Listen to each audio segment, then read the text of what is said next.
Assalamualaikum warahmatullahi wabarakatuh. Saya Rehan Hafiz Fadilah dari kelas Pendidikan Agama R10.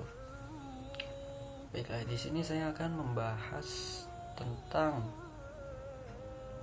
subjudul dari makalah kelompok yang kelompok saya buat.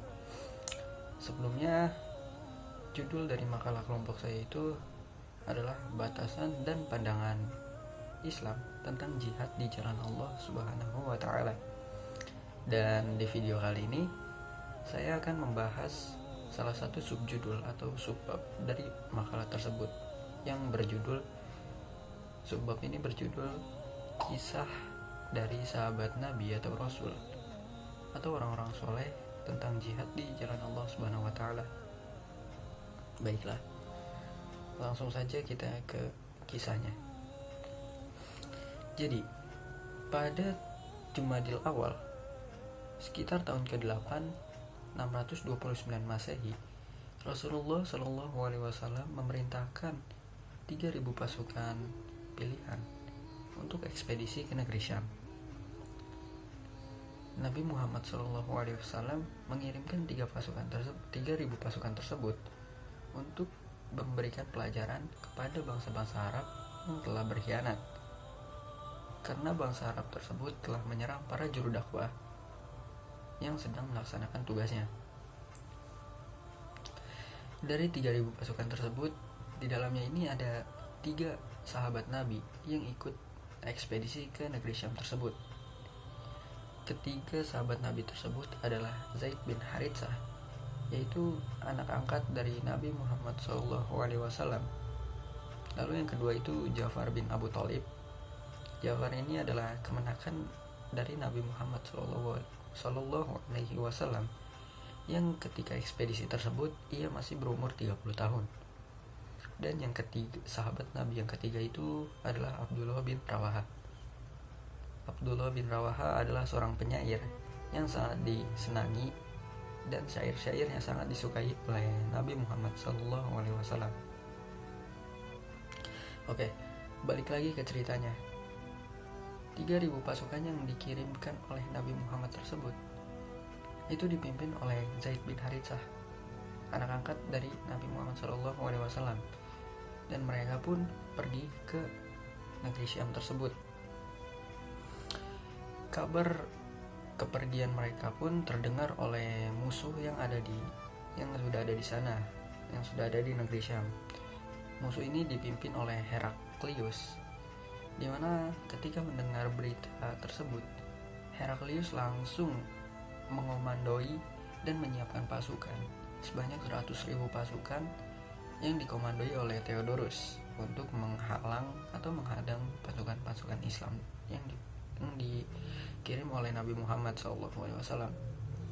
Dan mereka pun sudah siap untuk menyambut kedatangan pasukan Islam tersebut dengan senjata.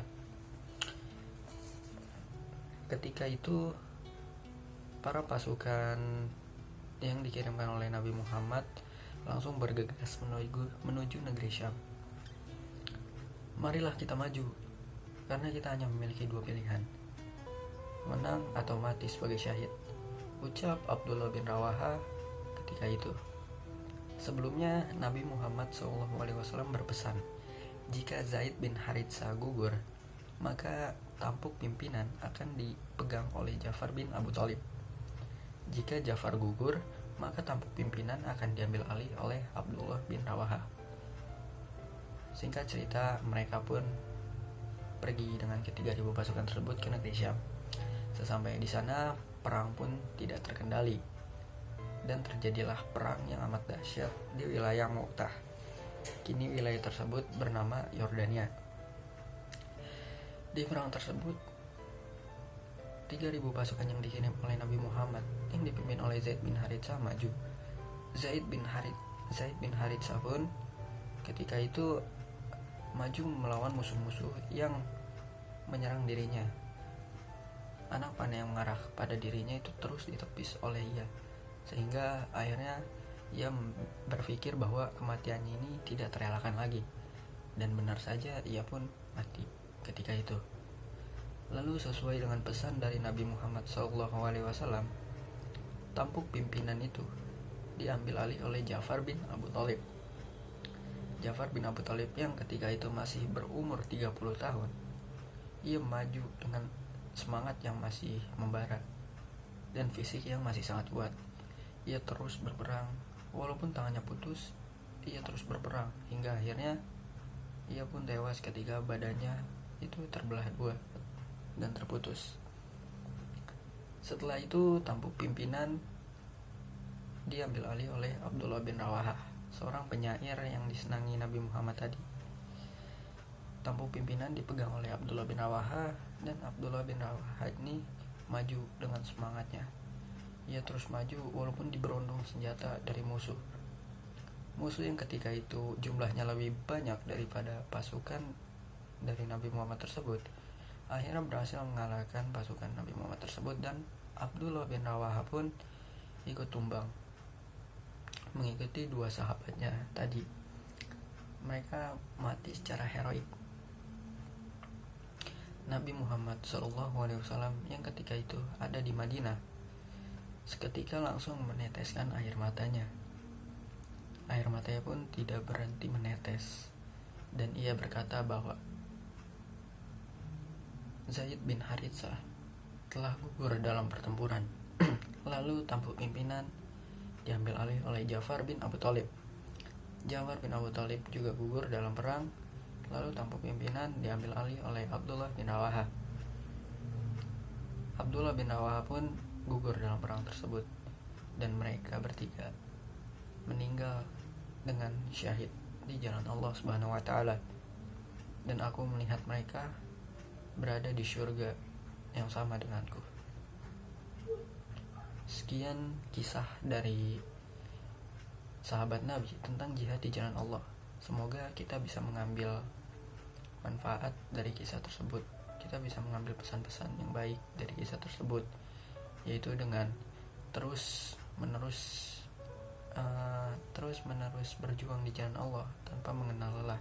Karena jika kalian terus berjuang di jalan Allah, kalian akan mendapatkan hadiah yang menarik seperti 3 sahabat Nabi tadi, yaitu syurganya Allah yang setempat atau setara dengan Nabi Muhammad SAW. Karena sejatinya di dalam Al-Quran juga telah disebutkan, A'udzubillahi minasyaitonirrajim, Bismillahirrahmanirrahim, Innal ladzina amanu wal ladzina hajaru wa jahadu fi sabilillahi ulaika yarjuna rahmatalillah wallahu ghafurur rahim. Yang artinya, sesungguhnya orang-orang yang beriman, orang-orang yang berhijrah dan berjihad di jalan Allah Subhanahu wa taala senantiasa mengharapkan rahmat dari Allah Subhanahu wa taala. Dan Allah Maha Pengampun lagi Maha Penyayang. Quran Surat Al-Baqarah ayat 218. Dan dari kisah tadi, Ja'far bin Abu Thalib ini mendapat julukan, yaitu burung dari surga, karena Nabi Muhammad SAW melihat Ja'far terbang dengan sayapnya yang indah di surga saat itu. Sekian dari subjudul yang bisa saya sampaikan, dengan subjudul yang berjudul Kisah Sahabat Nabi tentang jihad di jalan Allah. Wassalamualaikum warahmatullahi wabarakatuh.